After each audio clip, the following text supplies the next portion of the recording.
After chambering around, I lay concealed in tall grass for 3 full days and nights. A blurred figure darted through the ruins. The crosshairs of my scope instantly locked onto the target, and I pulled the trigger decisively. The gunshot instantly gave away my position. The enemy's counterattack struck like lightning.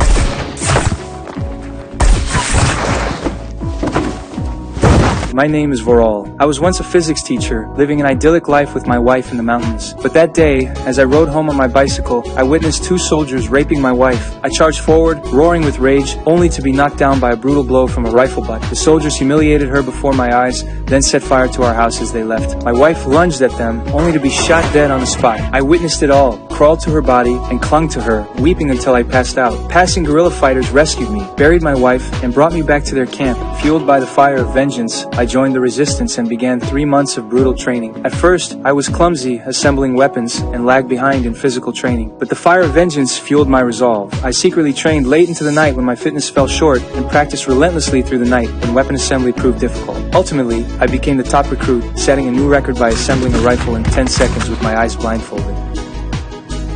Ну що ж.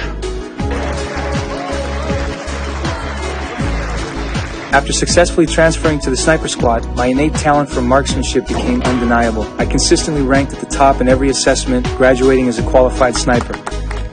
Служу українському народові. My first mission arrived unexpectedly. While ambushing with teammates at a farm, I aimed at a sentry ready to fire. When a car suddenly disrupted our plan, soldiers brutally assaulted the girl inside. I decisively pulled the trigger.